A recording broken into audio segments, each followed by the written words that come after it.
Hola, hola, hola, buen domingo para todos. Aquí está Nati Agudelo Campillo. De nuevo este domingo de Mad Sessions hemos llegado a nuestra edición número 10 y estoy realmente emocionada y feliz de sentir todo lo que ha pasado en estas últimas semanas, todo lo que he aprendido y hemos aprendido, tantas personas maravillosas que han pasado por este espacio que nació como por una necesidad de un equipo de seguir haciendo y de seguir conversando y hoy estamos acá con una sesión que personalmente me mueve mucho el corazón, ha movido el corazón de nuestro equipo durante toda la semana. Eh, Estoy hoy tomándome un curado del Pacífico colombiano. Un saludito a nuestros amigos de Hicho que nos mandan estas bellezas. Es una medicina ancestral y esta conversación necesita hierbas ancestrales y medicinales. Es un curado hecho por una familia de Locanica y Buenaventura en el Pacífico colombiano, 3 generaciones haciendo curado y bueno, a su salud. Y vamos a comenzar esta Sessions que habla sobre el cine afro en Latinoamérica, pero no solamente habla del cine afro en Latinoamérica y comienza una conversación que inició en nuestro consejo de redacción. Los martes nos reunimos y nos sentamos a pensar y justo este martes que pasó nos encontramos con un montón de cuadros negros y un montón de organizaciones manifestándose ante la muerte injusta de George Floyd y todo el movimiento que lleva años luchando por visibilidad. Y pensamos en qué hacer con un cuadro negro, qué hace un cuadro negro, cómo con un cuadro negro podríamos decir, nos tomamos toda una mañana simplemente para plantearnos unas preguntas porque nos dimos cuenta que de alguna manera nuestra industria sí es racista, que hemos normalizado muchos procesos y queremos conversar alrededor del racismo, pero no solo alrededor del racismo, alrededor de todas esas minorías y todas esas voces como las indígenas, como las queer, como las femeninas que llevan años luchando por un espacio. Así que hoy empieza una serie que iremos desarrollando con las semanas. Tenemos muchas peticiones de temas, pero esta serie se llama Movimientos Sociales y Resistencias Estéticas, porque creemos que por lo menos necesitamos escucharnos y entender qué está pasando. Y me tomo estos minutos para presentarlo porque realmente es un tema en el que creemos y queremos que nos sigamos escuchando y seguir conversando al respecto. Entonces, vamos a empezar con esta Mad Sessions inspiradora, llena de gente hermosa, de personas que admiro, personas que apenas conozco, porque admiro mucho sus procesos. Y voy a empezar por presentar a alguien a quien llevo conociendo hace muchos años. Tuve el privilegio de ver su primer mundial Chocó en Berlín. Lloré cuando la presentó. Es productor y fundador de Antorcha Films, una productora colombiana. Ha sido director de Chocó, como les dije, Saudó, Candelaria, y nos acompaña mi querido Johnny Hendrix. Hola, hola Nati, hola a todos los que nos ven y nos escuchan. Muy complacido, muy contento de estar con ustedes aquí desde la casita familiar, tomándome una agüita aromática eh, para hablar de este tema que pues obviamente esta semana toma mucha trascendencia, pero que para nosotros es importante, pues para mí desde que nací y obviamente es un tema de mucha ancestralidad para nosotros. Bien, Johnny, gracias por aceptar esta invitación. Creo que eres un orgullo para el cine nacional y ver crecer tu cine y ver cómo cada vez va a más lugares es sobre todo lo que se necesita, ¿no? Y creo que es maravilloso contar contigo en esta sesión. Sigo con un grupo de invitados maravilloso, como les digo. Nos acompaña desde Brasil una comunicadora social del Centro Universitario de Bellas Artes de Sao Paulo. Es la fundadora de Oshala Producciones. Ella dirige una serie web llamada Cartas de Mayo. Búsquenla en YouTube, son unas cartas maravillosas leídas por personas con una profundidad muy, muy importante, y actualmente es la directora administrativa de la PAN, que es la Asociación de Profesionales de Audiovisual Negro de Brasil, Joyce Prado. Hola, Joyce. Hola, buenas noches. ¿Cómo estás, Joyce? Bienvenida. ¿Todo bien? Estoy a tomar una agua para me quedar con código para llegar al final de este debate que va a ser muy bueno. Yo pienso que tendremos puntos muy importantes para debatir y también para comprender lo que se pasa en Colombia, en Brasil, en Cuba. Va a quedar muy interesante. Gracias por la invitación. Gracias a ti, Joyce, por aceptarla. Un placer conocerte por esta vía. Espero algún día podamos vernos físicamente. Bueno, continúo con este grupo maravilloso. Una comunicadora social colombiana ha realizado documentales sobre los saberes tradicionales de las mujeres, tanto en Colombia como en Francia, como en España. Es miembro del colectivo de artistas Afro Aguaturbia y viene en representación de la red Huida Monicongo. Bienvenida, Laura Asprilla, ¿cómo estás? Hola Nati, ¿qué tal? Muchísimas gracias por la invitación y bueno, muy contenta de ocupar este espacio también con esos invitados tan chéveres. No, gracias, en verdad. ¿En dónde estás? Cuéntanos en dónde estás. Estoy en Bogotá, me cogió la pandemia en Bogotá y estoy ¿Y qué aquí estás tomando? tomándome un vinito blanco para hacerle Bien, ya el frío bogotano. muy bien. Bueno, pues saludcita. Salud. Yo me tomo aquí mi puradito de poquitos porque pues es importante. Sigo con una persona que a quien conocí hace poco, pero desde el momento en que conocí sentí que admiraba profundamente y no sé, por alguna razón sentí que conocía hace muchísimos años. Su perfil dice cineasta, activista y afromarica. Él estudió cine en Cuba, en Canadá, en Suiza, trabaja como profesora en la Escuela Internacional de Cine y Televisión de San Antonio de los Baños, ahí nos conocimos hace unos meses. Sus trabajos están enfocados en las relaciones interseccionales entre clase, raza y género. Está en proceso de desarrollo de su primer largometraje, Los Caídos, y está trasnochando por nosotros porque es cubano, pero nos acompaña desde Madrid, Damián Sáenz. Yay, ¿qué tal? Hola, Dami, ¿cómo estás? Muy bien, muchas gracias por la invitación y por ¿Qué estar aquí. hemos Yo me estoy tomado? tomando un agua con limón. Muy bien, me encanta. Sí, Maravilloso. Perfecto, Dami, gracias por estar acá. Me encanta verte. Me alegra me saberte encanta estar bien. con ustedes.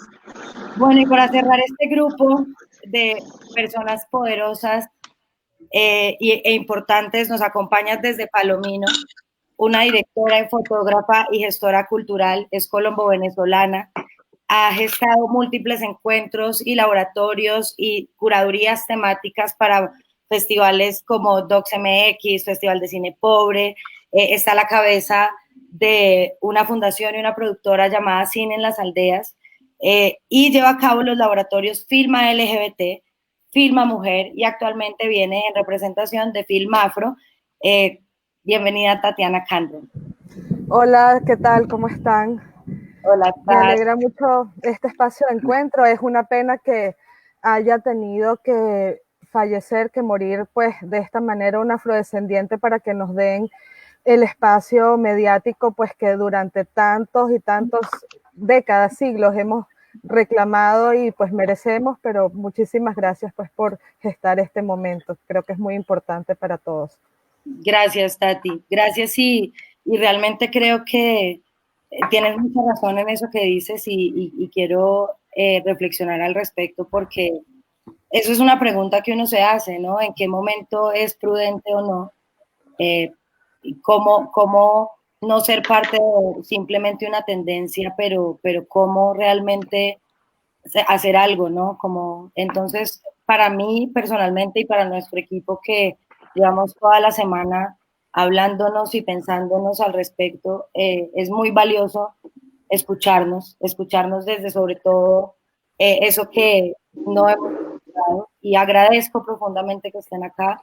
Me parece maravilloso que por lo menos esto que está pasando hoy está pasando en muchas partes. A este mismo momento hay un live de cine indígena, hay personas en las calles manifestándose alrededor de todo lo que está pasando y eso es muy importante. Entonces creo que abrimos este espacio para conversar, para todos los que nos ven.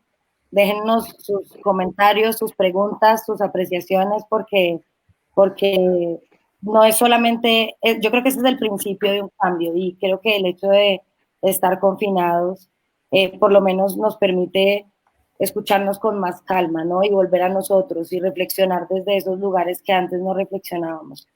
Entonces, gracias por estar acá. Voy a comenzar esta conversación desde donde empiezan todas las Mad Sessions, que es en donde estaban cuando comenzó el confinamiento. ¿En qué estaban? ¿Qué estaba pasando con sus vidas o con sus proyectos, Johnny? Yo me encontraba en el Festival de Cine de Cartagena. Tocó literalmente salir corriendo, cambiar los vuelos y demás de regreso a casa porque bueno, empezaba a notarse un poco la angustia de todo. Teníamos una película que estaba compitiendo en el Festival de Miami y que se estrenaba en el Festival de Cartagena al mismo tiempo. El mismo día cancelaron las dos funciones y bueno, fue como de regresar a casa lo más urgente posible. Y bueno, como vos decís, espero que esto, no solamente por la pandemia, sino por todo el movimiento que ha generado todo este tema del racismo y la muerte de este personaje, que es lamentable que alguien tenga que dar su vida como para que todo esto ocurra. Obviamente para nosotros han sido muchos los que han dado la vida para que de alguna u otra forma nosotros tengamos la libertad que hoy tenemos y demás. Eh, pero sí, me encontraba como en ese proceso y regresar a casa y tratar de,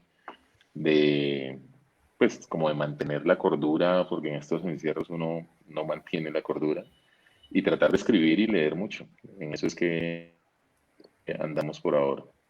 Bien. Joyce, ¿tú qué estaba pasando contigo cuando pasó el confinamiento?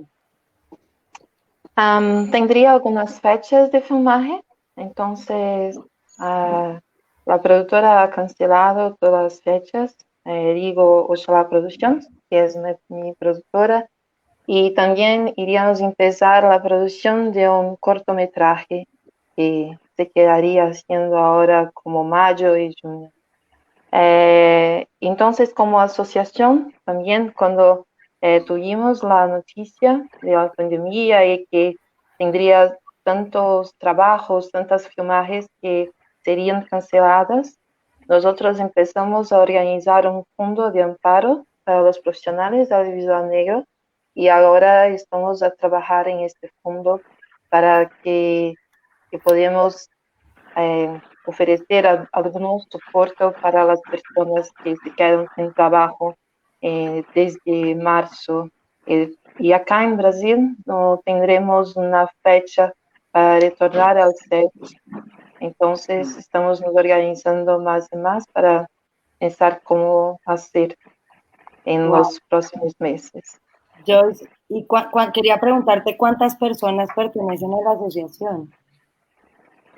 ¿Cuántas personas en la asociación? Sí. Hoy somos casi 500. Wow. Y en las 5 regiones del Brasil ahora. Wow. Muchas personas.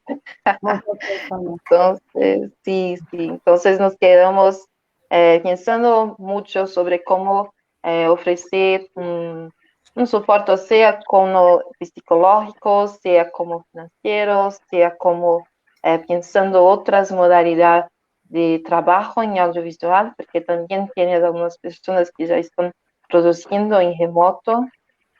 Nos quedamos así.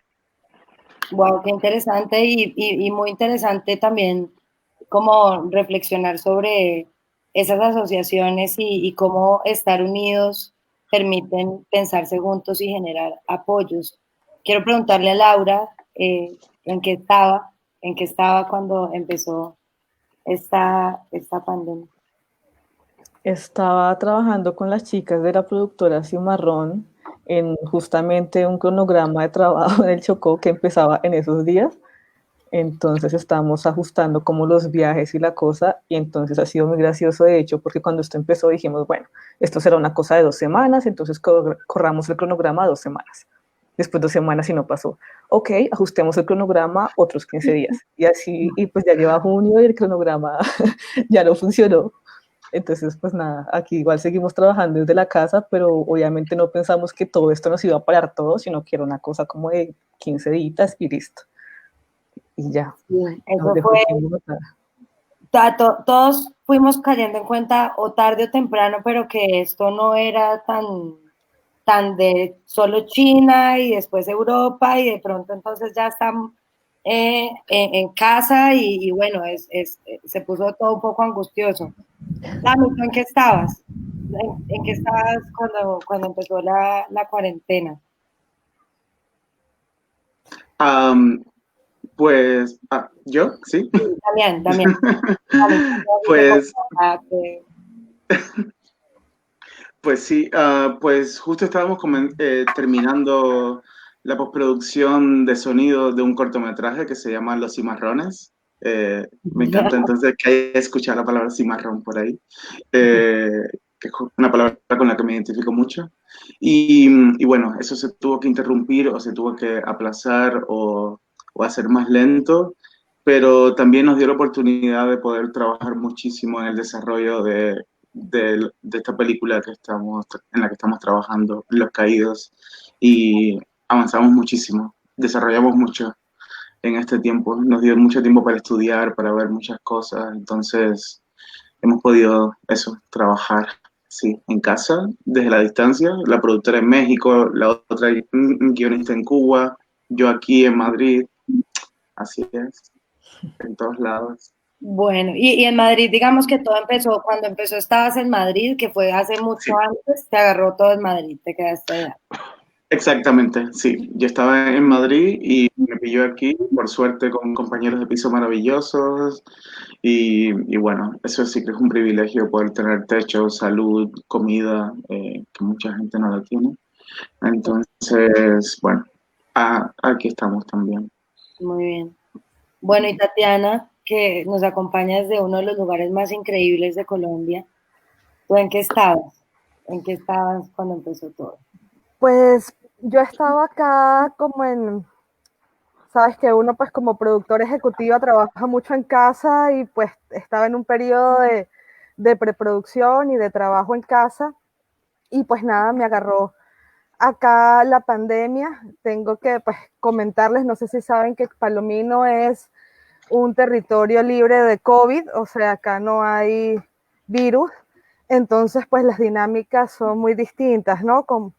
Digamos en relación a otros lugares, el pueblo está como completamente cerrado, nadie entra ni sale y pues acá todo se desarrolla como, digamos, más tranquilo, ¿no? Y bueno, estaba acá trabajando un poco en la preproducción de Film Afro, estábamos justo en la etapa de selección de los becados por el programa Ibermedia para Film Afro, y pues nos tocó pues toda esta etapa de trabajar mucho en línea, por suerte, leyendo los proyectos, debatiendo con el resto de los jurados, y pues eso es un poco, y pues de aquí para allá ya han pasado muchas cosas, ¿no? Porque la cuarentena ha durado un montón, pero bueno, en eso estamos. Uh-huh. Bien, bueno, pues gracias por compartir. Realmente lo que nos hemos dado cuenta con el pasar de las semanas es que todos estábamos iniciando un año que pintaba súper movido, con muchas expectativas, y eso habla de que nuestra industria está viva, ¿no? Están pasando cosas, se están moviendo cosas. Pero quiero empezar esta conversación con Joyce eh, sobre qué pasa en Brasil. Brasil tiene una población afro enorme. Brasil además tiene una de las cinematografías más potentes, pero no reconocemos aún tantos directores o productores o actores afro.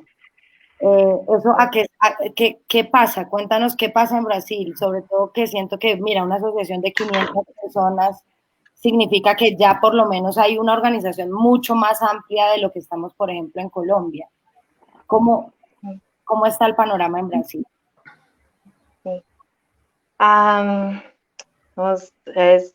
Es difícil pensar dónde comenzar, ¿cierto? Pero acá en Brasil tenemos un racismo estructural muy fuerte.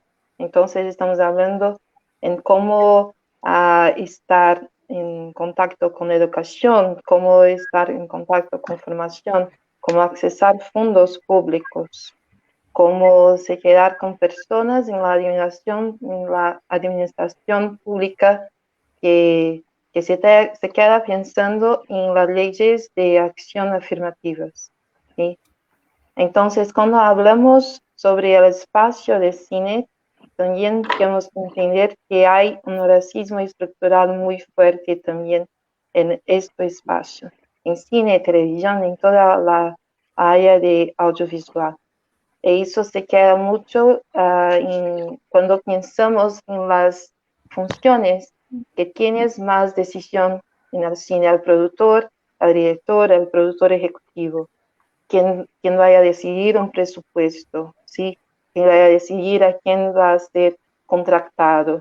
Y mismo cuando las narrativas hablan sobre la comunidad negra, tú no tienes personas negras a la frente de dirección o decidiendo cómo va a ser contada esta narrativa. Entonces se quedan con muchos estereotipos o tú no tienes personas negras en el bastidores, en el backstage de estas producciones. Y también yo pienso que todo que las personas están hablando más por cuenta de las manifestaciones en US, pero también manifestaciones que ocurren también en América Latina, estamos hablando sobre genocidio.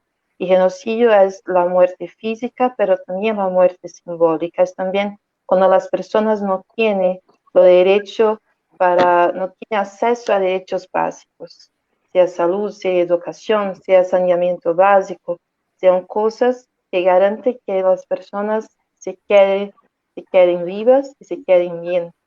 El cine está derecho con eso, estás hablando sobre cómo vamos a construir un imaginario positivo y también digno para las personas y para la comunidad negra. Entonces, en Brasil, los productores, los realizadores tienen esa tensión con el mercado, ¿sí? Entonces, las narrativas negras que están para dignificar la comunidad negra no son las que reciben los mayores presupuestos, ¿sí? Porque también estamos a decir que la representación de las personas blancas sobre nosotros no es más lo que estamos a buscar en los medios, en las películas, en las redes. Entonces, se quedan esas tensiones entre la comunidad negra del cine con el mercado. Y también, por cuenta de esas tensiones, nos estamos a ver pasito a pasito un cambio. Entonces, ya tendremos más realizadores negros haciendo su primera peli, pero aún están, nosotros podemos contar en dos manos con quién son los realizadores, porque aún son excepción para un país que es 54% de la población negra. Aún son naciones que están empezando y que es un cambio aún muy chiquito, ¿sí? Pero esto es lo que es un panorama general y como asociación nosotros estamos a funcionar con la administración pública y con el mercado audiovisual para cambiar lo que tú has dicho, que son pocos aún. Wow, gracias, Joyce, interesante. Creo que nosotros encontramos en nuestro diálogo el racismo estructural arraigado desde muy profundo, ¿sabes? Desde un lugar en el que uno tal vez ni siquiera lo es consciente de. Quería preguntarle a Johnny, como director colombiano, ¿cómo has sentido tú en Colombia el racismo estructural que es innato? Es decir, las proporciones nos hablan de eso, pero cómo sientes tú el sector en Colombia? ¿Cómo ha sido tu experiencia personal? Pues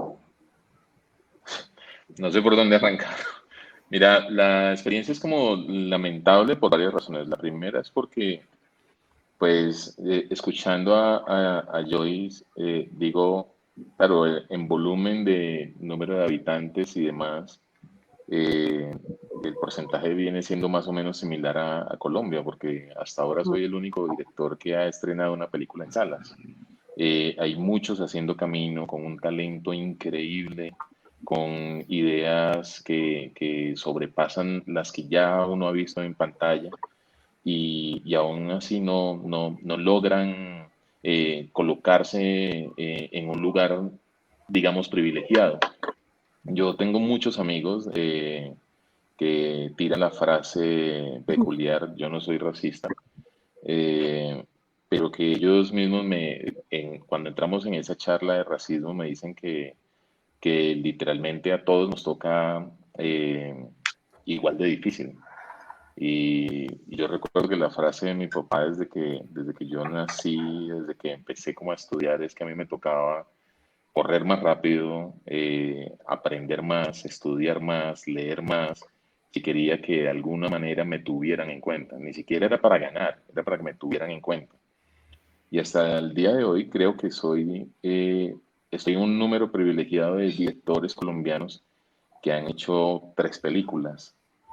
Y siendo uno de esos personajes privilegiados que ha hecho 3 películas como director, 15 como productor, cada vez que se va a hablar de cine en Colombia, a mí no se me llaman. A mí no me llaman cuando vamos a hablar de racismo, cuando vamos a hablar de cine afro, cuando vamos a hablar de minorías, cuando vamos a hablar del Pacífico colombiano, pero si se va a hablar de cine, no se me tiene en cuenta y creo que soy de los pocos productores que tiene más de 10 películas en Colombia y soy de los pocos directores que tiene más de 3 películas o más de 2. Entonces, allí ya, imagínate cómo me siento. Me siento casi que en una pelea en solitario, queriendo llamar un combo de alguna u otra forma que entre al gremio también para poder sentir que se puede hacer lucha en conjunto. Nosotros venimos haciendo desde Antorcha, interesan, como por ejemplo llevando educación no formal cinematográfica a regiones del Pacífico, a regiones vulnerables, a regiones indígenas, y eso con el fin de tratar de equilibrar un poco el peso, porque si bien no, cuando hablamos de racismo estructurado, yo creo que la mayoría de gente no entiende ni siquiera ¿A qué qué se refiere? significa. Yo creo que la mayoría de gente dice no ser racista porque tienen un amigo afro o demás, pero no entienden que el solo hecho de nacer con una tez medianamente clara te da unos privilegios y te marca unas diferencias enormes, desde cómo te mira un policía hasta cómo te mira el profesor en clase, desde cómo te dan las oportunidades para ingresar a la universidad hasta cómo compran la boleta para ir a ver tu película. Es como, literalmente es estructurado porque viene arraigado, no desde ahora, no desde el momento en que los niños van a clase, sino que es estructurado porque viene de generación en generación desde hace demasiado tiempo.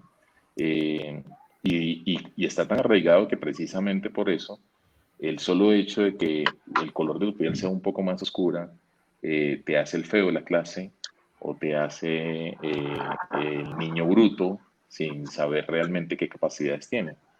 Entonces, yo sí creo que de alguna otra forma en Colombia, en Latinoamérica, en el mundo en general, hay un racismo soterrado.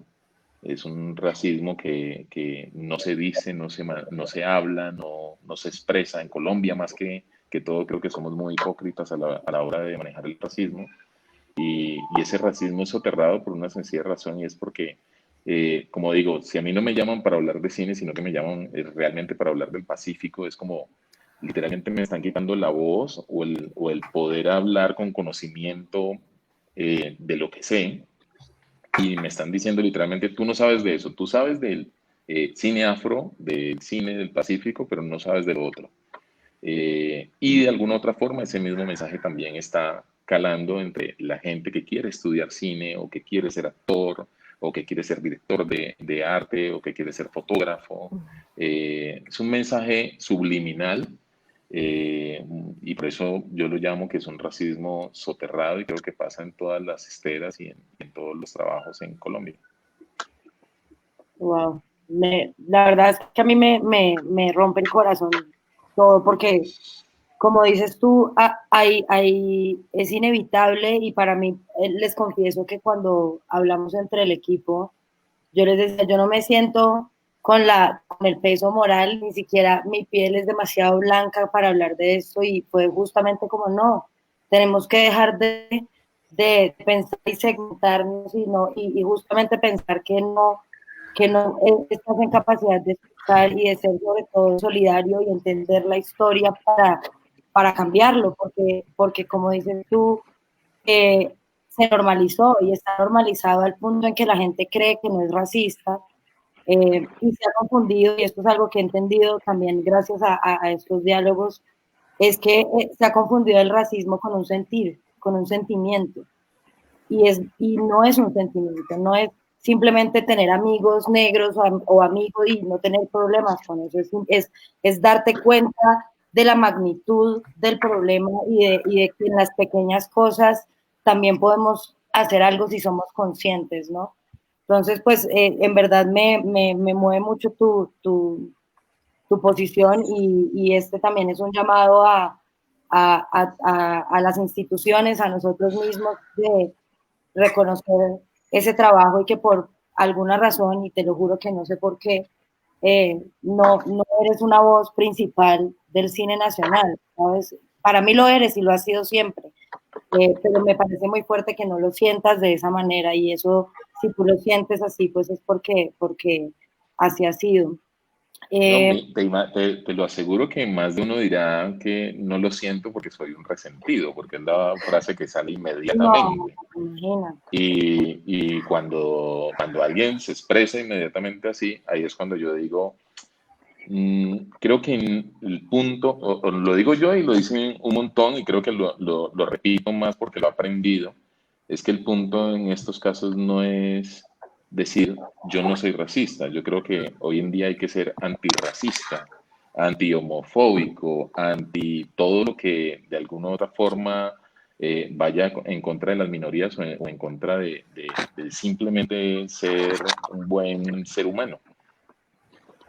Bien, gracias, Johnny. Quería continuar preguntándole a Tatiana alrededor de esto de segmentar lo afro, o saben, como esto no debería haber una necesidad, saben, debería convivir el cine latinoamericano como cine latinoamericano y existe una necesidad. En Colombia apenas hace 18 años se declaró el Día de la Afrocolombianidad, hace 18 años. Entonces es como, ¿cómo sientes tú que esta segmentación para dar visibilidad puede aportar, sobre todo desde tu experiencia que tienes programas específicos en justamente comunidades silenciadas?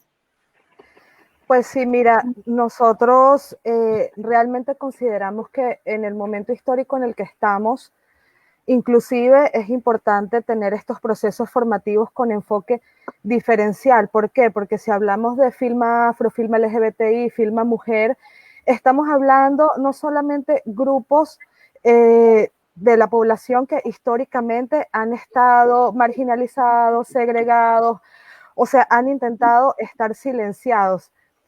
¿Por qué? Porque es necesario como dar cabida a espacios en los que a través de todo el universo de posibilidades del audiovisual impulsemos la creación y digamos la realización de películas de estos grupos, digamos, comunidades vulnerables, porque incluso aunque nosotros no trabajamos desde lo comunitario en Firma Afro, trabajamos ya desde, digamos, desde primeras películas, óperas primas, de realizadores con algo de trayectoria. Consideramos que la industria, a pesar de que muchas cosas han cambiado y sí se han generado políticas públicas, no han sido suficientes como para, por ejemplo, en el caso de lo afro, de los realizadores afro y de los realizadores de distintos grupos étnicos que filman sobre lo afro, no tienen las mismas posibilidades en relación, digamos, de otros grupos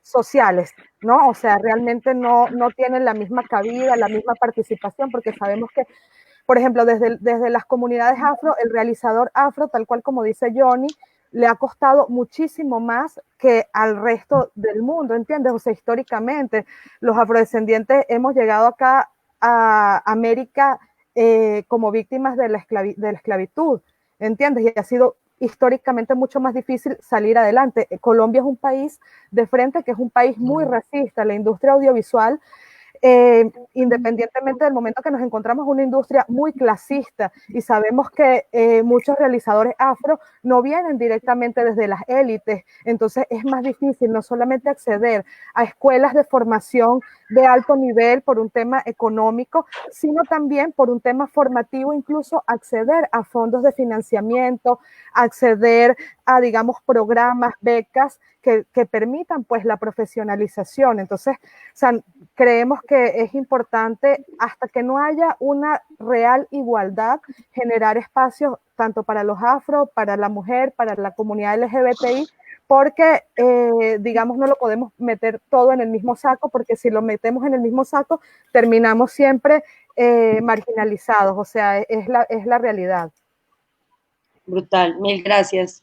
Yo creo que es un proceso y justamente visibilizar lo afro hace parte de ese proceso para que para que lleguemos a ese momento en el que viva naturalmente y no tengamos que ponerle una etiqueta, porque creo que eso es lo que nos ha matado tantos años, es etiquetarnos y tratar de segmentarnos.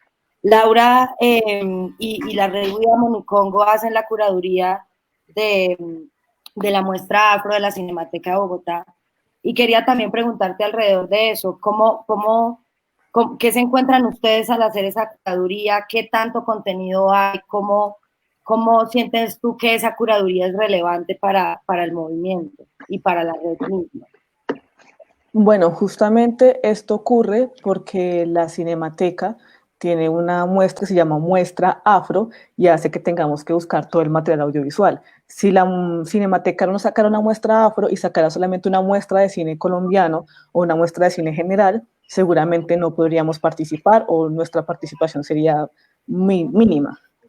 Lo que pasaba con esta muestra hace unos años es que la excusa era que no habían suficientes productores o realizadores negros, entonces siempre habían como unos pocos, y pues estaba Johnny, están como los más conocidos, pero pasaba que no había como un campo muy amplio de lo que estaba pasando. Entonces, bueno, y porque siempre los mismos, no, es que no hay, y la excusa siempre es que no hay directores o directoras afro, los buscamos y no los encontramos. La cosa es que sí habemos, pero somos muy invisibilizados.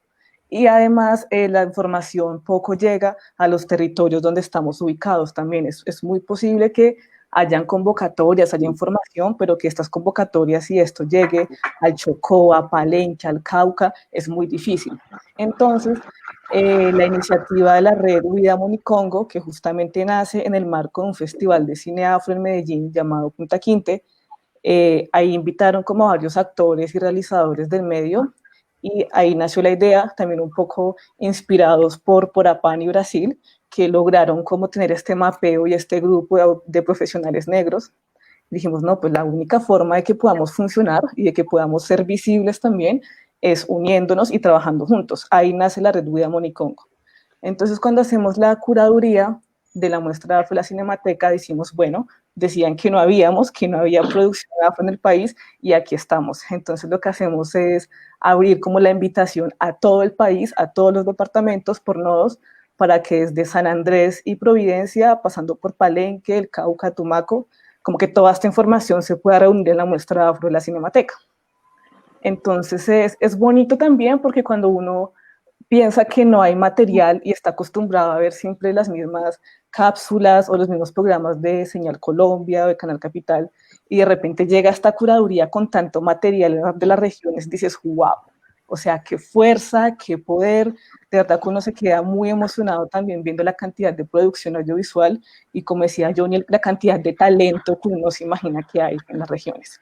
Entonces, ahí hay cosas como necesarias. Uno es trabajar en red, es la importancia de trabajar juntos, porque como decía Johnny, el camino es muy difícil y si uno está solo le toca trabajar el triple, al menos para que lo noten, pero de golpe si uno está trabajando en red, si está trabajando acompañado, la vaina puede ser un poco más suavecita, como que el golpe duele menos y además como estamos acompañados nos repartimos también las oportunidades, que de eso se trata. Cuando hay pocas oportunidades o hay pocos espacios y pocas convocatorias y hay mucha gente pendiente de esto, lo que hace es crear como, si gano yo, pierdes tú. Y lo que queremos con la red es que el hecho de que uno gane no quiere decir que los demás tengan que perder. Es decir, cómo hacemos que los recursos los podamos dividir entre todos y trabajar juntos para que cada vez haya más recursos. Entonces también siempre es una pelea con el portafolio de convocatorias, porque hay una convocatoria general con, no sé, 50 postulaciones y para el tema afro hay una o dos, cuando vemos una cantidad de realizadores. Entonces tenemos todos que mirar cómo nos hacemos a esas 20 poblaciones o de grupos étnicos, porque en el resto es posible que no podamos participar. Otra cosa que pasa con la muestra afro y en general con la producción audiovisual en Bogotá es que, a ver, si no se hace el enfoque diferencial, es posible que no podamos trabajar. Si la ANTV nos saca una convocatoria que dice el 70% del equipo tiene que ser afro, la ANTV no nos contrata. Pero resulta que estas convocatorias, incluyendo las muestras audiovisuales de las entidades públicas, tiene unos requisitos económicos y en términos de músculos de producción que las productoras afros y las personas afro no tenemos ese músculo, ¿no? Entonces, en términos de experiencia, de músculo económico y pues de dinero que respalde, las productoras afro no tenemos la misma capacidad de competencia que una productora de personas blanco-mestizas. Entonces, lo que pasa es que estas productoras blanco-mestizas nos contratan a nosotros, se ganan las convocatorias con nuestras hojas de vida y ellos ponen la parte económica y financiera. Entonces lo que pasa aquí es una instrumentalización y un uso, porque nos están usando para ganarse la convocatoria, ellos operan todos los recursos y al final los créditos de nosotros, que somos los que hacemos los programas, nunca aparecen. O sea, la mayoría de estos programas que vemos en Señal Colombia, en Canal Capital, bueno, como en muchos canales así regionales, son hechos por nosotros y nuestros créditos nunca aparecen ahí. Aparecen los créditos de la productora blanco-mestiza que se los ganó. Entonces, ahí hay que hacer un trabajo ya no solo en red, sino también de políticas públicas, en el que no solamente requieren un porcentaje de cuota o de personas, porque finalmente con la hoja de vida, pues eso se cumple, sino que el operador, digamos, de los gastos y la mente que se gane esta convocatoria tiene que ser negra. Y creo que aquí es fundamental el trabajo no solamente social y político, sino también empresarial, ¿no? Porque esto finalmente es industria y el cine se mueve con industria. Entonces, no solamente hay que hacer un trabajo en red, un trabajo en políticas públicas, sino también en fortalecimiento a esa industria audiovisual para las personas negras, para que también podamos tener como un músculo económico para. Entonces, todo esto es un universo gigante y hay que trabajar en todas esas partes del universo y lo que buscamos con la red UDA Monicongo, que además cada vez es más grande y busca como invitar a todo el sector de todos los departamentos, es que podamos trabajar mancomunadamente en todas estas cosas en las que hay que trabajar. Y ya. Y hay una invitación también y es como a continuar construyendo juntos, ¿saben? A veces, no sé, te escucho y no sé, me da una frustración y como una impotencia de saber que así se mueven y saber que en efecto el ministerio saca unas convocatorias únicamente afro, pero finalmente no se esfuerzan para que lleguen a las comunidades, porque sienten que cumplen simplemente por poner la palabra afro o indígena o LGBTI en la convocatoria, entonces ya cumplimos, pero no hay una infraestructura real ni en las comunidades, ni en las regiones, ni siquiera para empresas, para recibir y administrar recursos públicos, ¿sabes? Como que va mucho más allá y creo que no es simplemente tirar una convocatoria para que ahí estamos cumpliendo, sino cómo esas convocatorias se hacen para que la gente se las gane, la gente que las necesita se las gane. Me parece muy, muy, muy valioso tu aporte y aquí yo siempre tomo nota y después de esto tratamos de mirar por dónde encaminar cosas, pero creo que eso es importante. Muy, muy interesante. Llevamos 45 minutos y siento que nos falta la vida entera y no hemos salido ni siquiera de la primera. Quisiera agregar algo, porque fíjate que claro, respaldo el punto de vista de Laura y quiero pues agregar algo que no se trata únicamente de quienes manejan estos recursos, sino estamos hablando de la representatividad del afrodescendiente en la diáspora, ¿entiendes? O sea, cómo le das una cuota de pantalla a una representatividad de la cultura afro, de un director afro, de la visión estética de un realizador afro, porque sabemos que no solamente en el cine y en la televisión, históricamente el afro, digamos, el negro, la negra, se ha representado desde un punto de vista estereotipado, ¿entiendes? El negro siempre ha sido o el delincuente en las telenovelas, o en las películas, o el maleante, o el esclavo, o la señora de la limpieza. Entonces, ¿cómo revertimos todo ese proceso de representación del afro?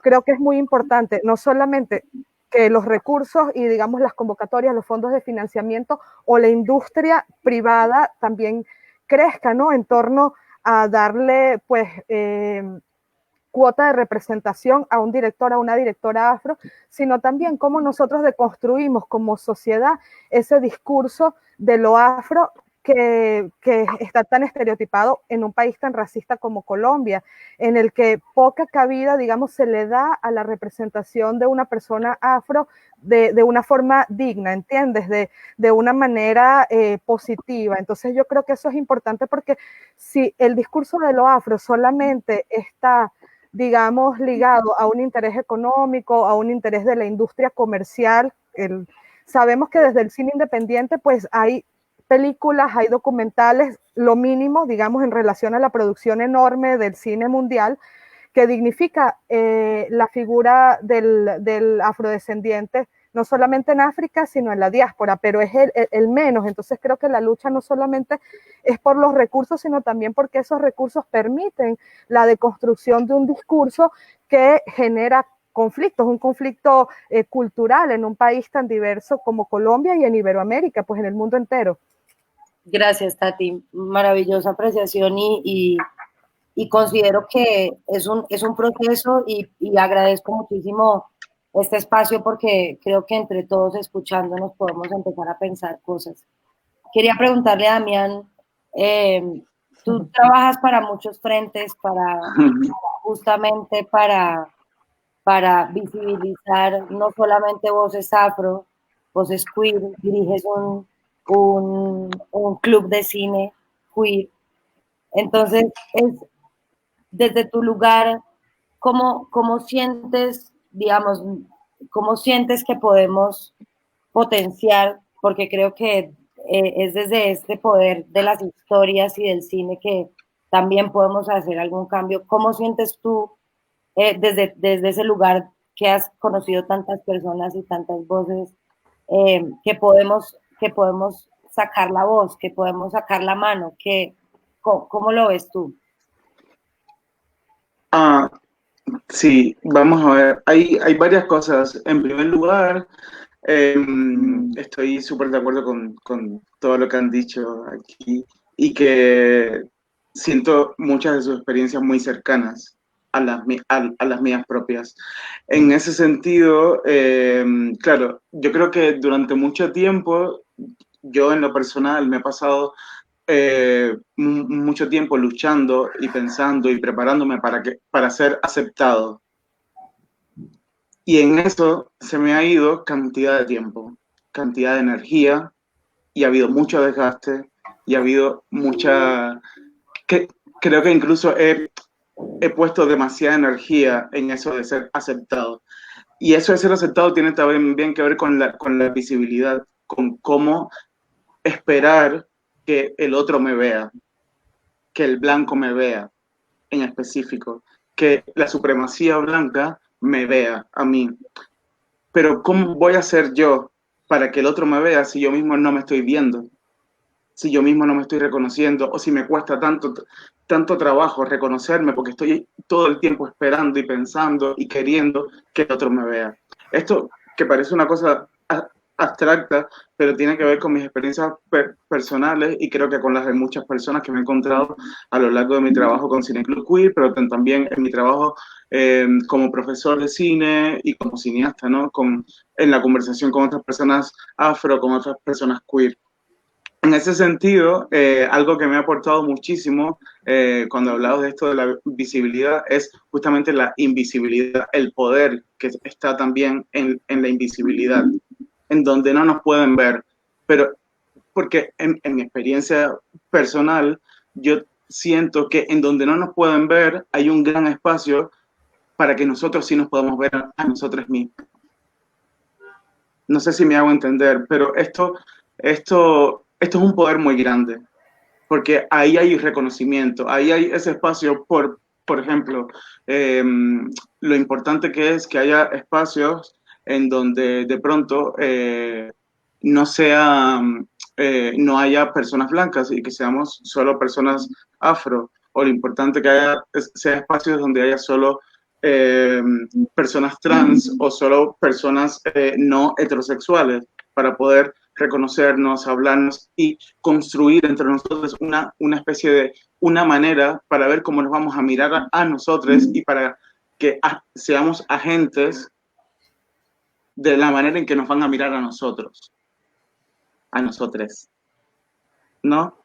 No sé si me estoy haciendo entender, pero eso es muy importante. Para mí ha sido fundamental entender, porque me ha quitado el peso de encima de estar esperando todo el tiempo a que el gran otro, el macho, blanco, hetero y toda la cultura que está alrededor de él, que ha engendrado y que nos oprime, pues entonces, o sea, todo ese tiempo que yo tenía pensado para dedicarle a él, para que me viera, yo digo, no, espérate, no, mi ciela, eso es para mí, y para mis hermanas, y para mis ancestras, y para mi gente, para repensar, pensar, y en ese tiempo, y en ese momento, yo pensar también cómo hacer partícipes a otras personas blancas, a otras personas hetero, X, Y, Z, todo lo demás, en hacerlos aliados de mi lucha y de mi mirada y de mi narrativa. Porque si no, yo voy a estar luchando todo el tiempo por ir a Cannes. Pero para yo ir a Cannes, yo tengo que ser aceptado por Cannes. Y ok, sí, está bien ir a Cannes porque te da un espacio de visibilidad, pero ¿qué implica esa visibilidad? ¿Qué ponemos en riesgo cuando estamos pensando todo el tiempo en ser visibles desde este lugar? No, o sea, ¿cuánto ponemos en riesgo de nosotras mismas? ¿Cuánto perdemos? ¿Hasta cuándo tenemos que dar? Yo no tengo respuestas para estas preguntas, pero estoy, o sea, en gran medida mi trabajo a nivel personal, como profesor y tal, es para intentar responder estas preguntas, intentar recolocarme, ¿no? En ese sentido también hay algo que me interesa mucho de todo esto, que en ese reconocerse como afro e intentar hablar entre nosotros para ver de qué manera, y esto es un espacio creo que es perfecto para esto, me encanta escuchar y hablar con Johnny, con Joyce, con Raúl, con Tatiana, es que es como, Dios mío, qué maravilla, qué privilegio, ¿no? Y en ese sentido igual, es también para que la conversación entre nosotros, que ha sido secuestrada durante mucho tiempo, deje de serlo. Para que no nos secuestren más la posibilidad de hablar entre nosotros. Esa división, esa separación que hicieron cuando sacaron a nuestras ancestras y a nuestros ancestros y a nuestros ancestros de África y que nos dividieron por todo lo que hoy se conoce como América, para romper esa división, ¿no? Entonces, en ese sentido, ¿cómo entonces construir una narrativa dentro de lo cinematográfico, que es un lugar tradicionalmente construido desde un paradigma blanco y de supremacía blanca, tanto en la estructura como a nivel, digamos, narrativo, de representaciones, todo. A nivel de las políticas culturales que son las que hacen posible que existan determinados cine y narrativas, todo eso. ¿Cómo hacer para, en medio de todo eso, construir nuestra narrativa, construir nuestras miradas, no nuestras, todas las posibles que haya, ¿no? Entonces, no sé, yo creo que es una apuesta y que lo que tenemos enfrente es bastante grande y en mi experiencia en lo personal con Cineclub Queer es lo que más hemos estado hablando, ¿no? Bueno, intentar repensar nuestro lugar dentro de este mundo de supremacía blanca, ¿no? Y en ese tiempo, aprovecharnos, conocernos, gozarnos, gustarnos, disfrutarnos, aprender también, o sea, intentar construir una genealogía ancestral de nuestras narrativas, reconocernos ahí, ¿no? O sea, y es el principal trabajo que he estado haciendo en los últimos años, tanto en clase, en la escuela de cine, como en un rodaje, como en un tal, ¿no? Y hay veces que no nos podemos hacer entender, porque hay cosas que nosotros, o sea, imagínate tú que yo le tengo que decir a una persona blanca con palabras para que esa persona entienda la experiencia del dolor, la experiencia de la opresión. Hay veces que las palabras es que no alcanzan, no hay palabras en esta estructura de lenguaje supremacista blanco, no hay palabras, ¿no? Y entonces, bueno, vamos a filmarlas para hablarlas entre nosotros y de pronto a ver si esas personas también se sienten preparados para formar parte de la conversación, porque les toca mucho. Brutal, Dami. Gracias por esa hermosa intervención. Creo que hay una invitación a justamente construir esas narrativas.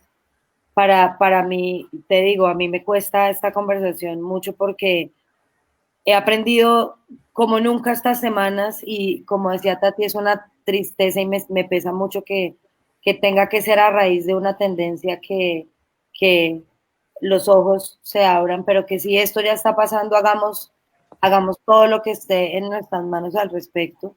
Y creo que nuestra historia está contada desde Europa y desde Estados Unidos. La historia africana, como dices tú, nuestros ancestros están invisibilizados y cada vez hay más voces como tú, como Johnny, y quiero preguntarle a Johnny y a una pregunta que nos hacen dentro de todas las que van, no sé si se han dado cuenta todos los fans que tienen todos en los comentarios, pero ¿cómo ves tú, Johnny, que deberías o cómo deberíamos nosotros como productores blancos y mestizos recibir las narrativas negras? ¿Cuál debería ser nuestro acercamiento? ¿Cuál debería ser esa búsqueda? ¿Cuál sería ese escenario ideal para esas historias que seguramente no me vas a poder responder esto así tal cual, pero ¿qué sientes tú que para los productores, qué nos hace falta ver? ¿Qué no hemos visto? ¿Dónde encontramos esas historias maravillosas que conectan con la audiencia? Yo soy una fan de las narrativas negras, pero ¿qué tenemos que pensar como productores para que hayan más historias negras financiadas, distribuidas y premiadas como debería ser?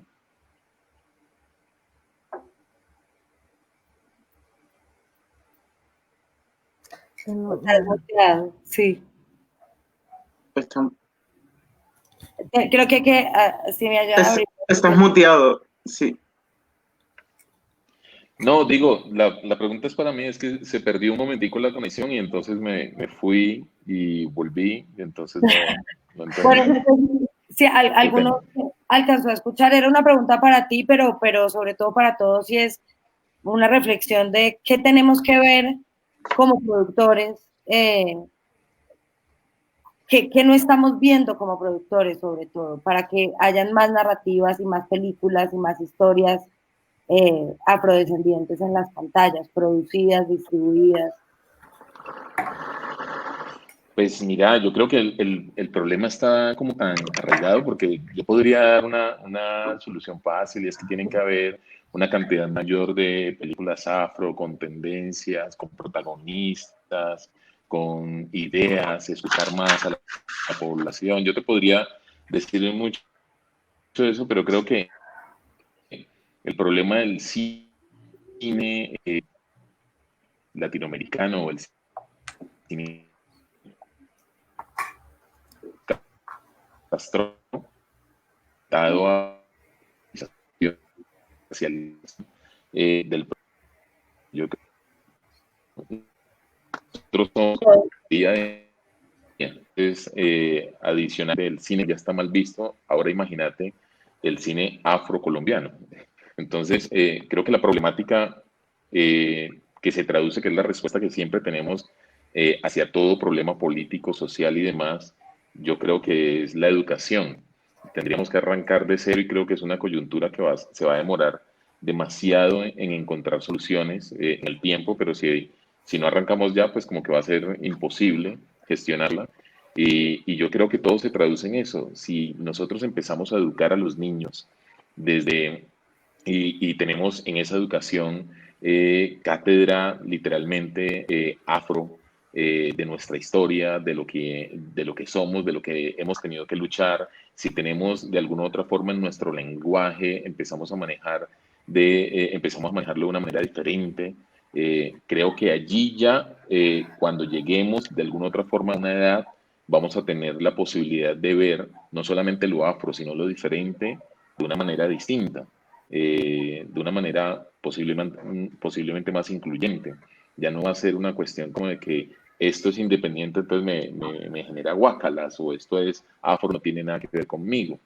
Yo siempre recuerdo una frase que me dijeron cuando yo empecé a buscar financiación para mi primera película. Yo ya había producido de alguna otra forma películas conocidas como Perro come perro. Y había estado en otras dos películas que les fue muy bien en cartelera y demás. Y me acerqué a algunos de los inversionistas y algunos de los exhibidores, de algunas de las personas que ya nos habían contribuido, que ya habían invertido en esas películas con nosotros, y les planteé la idea de hacer Chocó. Y la idea mía de hacer Chocó era más porque quería hacer algo que rivalizara un poco con todo el tema de la minería y todo lo que estaba pasando en estos territorios. Y recuerdo que la respuesta contundente era, es que a nadie le interesa una historia de negros. Y la frase sonó tan dura, es decir, me hace eco todavía en mis oídos, que creo que en ese momento me di cuenta que era una obligación para mí sí o sí tener protagonistas afro, que sí o sí de alguna otra forma en mis historias tenía que marcar una tendencia histórica en los personajes, tenía que tener una narración que nos visibilizara. Fuese como fuese, porque también empieza a haber la discusión de, no, pero es que aquí me estás mostrando así, pero es que aquí yo soy de los que digo que todo lo que de alguna u otra forma nos haga notar, nos haga ver, vale, es válido, porque tenemos tantos años de no vernos, de estar invisibles, que como decía Damián, si voy a un festival afro, me parece bien, pero si voy a otro también me parece bien, pero si hay alguien que está hablando desde la tendencia afro porque quiere visibilizarnos de una manera, me parece genial, y si el otro está desde otra tendencia también me parece bien. Mi pelea está en que nosotros tenemos que existir, sí o sí. Y desde allí me acerco a todas las tendencias, a todas las esquinas, a todas las posibilidades y me uno a todas las minorías. Alguna vez con mi hijo me preguntaba, ¿por qué después de Perro come perro todas tus películas de alguna otra forma reflejan una minoría? Y la respuesta para mí era en automático, es porque tenemos la misma lucha, tenemos la misma pelea, y la misma pelea, y la pelea es simplemente existir. Es que yo levante la mano y me den la palabra porque soy un ser humano. más que cualquier otra cosa. Entonces creo que si hay que hacer algo es simplemente escuchar, ver. Lastimosamente los territorios afro y los territorios indígenas casi siempre estamos escondidos tras de una cordillera, tras una montaña, y pareciera que fuera a propósito. Porque si hay que ir a buscar los votos, llegarán aviones, llegarán barcos, llegará de todo. Pero si hay que de alguna otra forma llevar acueducto, llevar lo que entre comillas llamamos desarrollo, que no es más que simplemente mejores condiciones de vida, se demoran siglos. Hasta el día de hoy todavía no ha llegado. Y el que no haya llegado, yo recuerdo una frase que me decía una chica que trabajaba conmigo cuando estábamos hablando Saudó, y me lo decía también, después me lo respondía un inversionista, un inversionista francés que por cosas de la vida le ha ido muy bien en Colombia. Me hablaba de cierta, ciertos territorios muy sucios y llenos de basura. Y decían, no, es que son cochinos porque mire esto, mire este otro. Y entonces yo les hablaba de toda una idiosincrasia que hay con la naturaleza y que en las mareas y de estos pueblos no necesariamente la basura viene desde el mismo pueblo.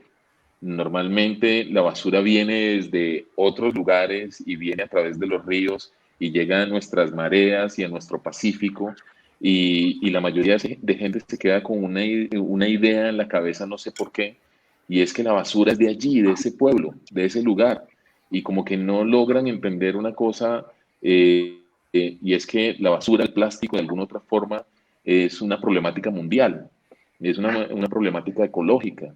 Entonces, como que también desde allí nos señalan y de alguna otra forma nos miran y justifican lo que no es una problemática directamente nuestra, sino que es una problemática mundial. Entonces, al final terminamos siendo el problema de todo o señalados por todo.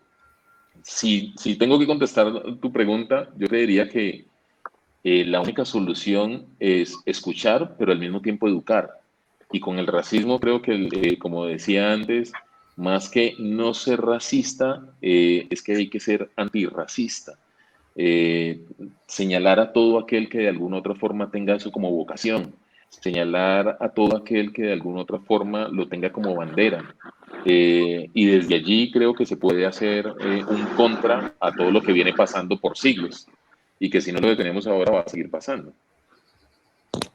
Gracias, Johnny, brutal. Yo, pucha, gracias por compartir tu lugar. Creo que la educación y la política pública son fundamentales y hay varias preguntas alrededor de eso y quería preguntarle a Joyce, en términos de políticas públicas y justamente acceso a la educación y acceso a esos lugares, ¿cómo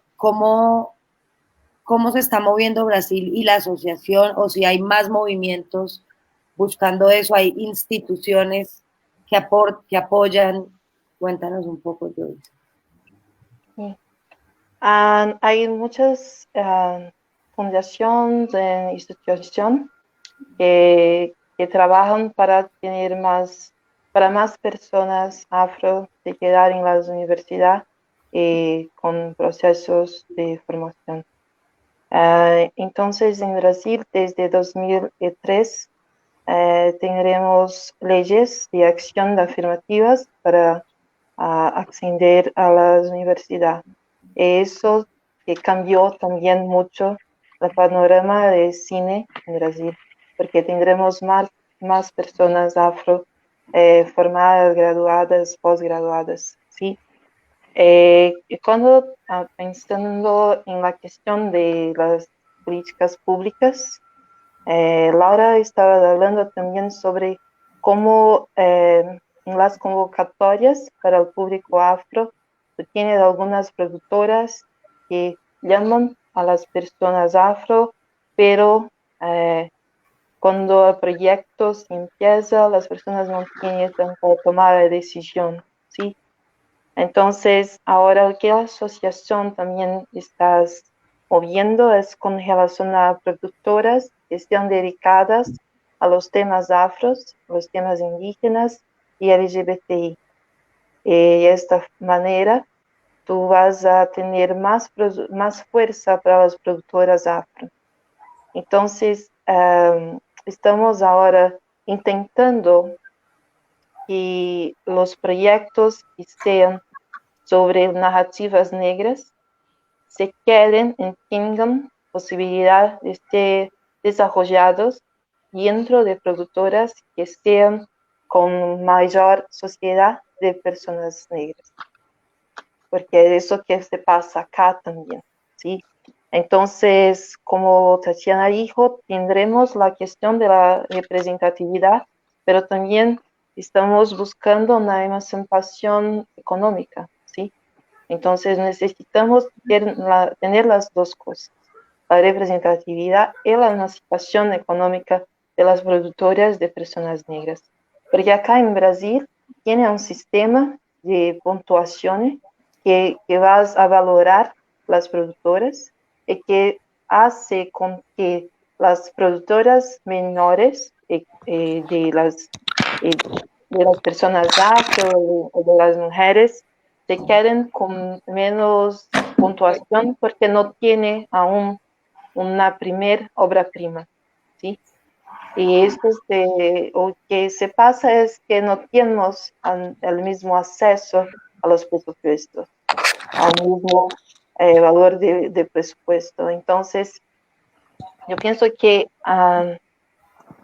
aún tendremos, ahora estamos como a actuar en la parte de educación, en la parte de la formación, pero también a mejorar la experiencia de universo de trabajo, que también tiene como ter más posibilidad para productoras que estén dedicadas a temas afro, que estamos muy focados ahora en la asociación, especialmente porque en Brasil estamos a hablar sobre las leyes de VOD, cómo vas a hacer para los fondos, cómo vas a hacer para ascender los fondos relacionados al VOD.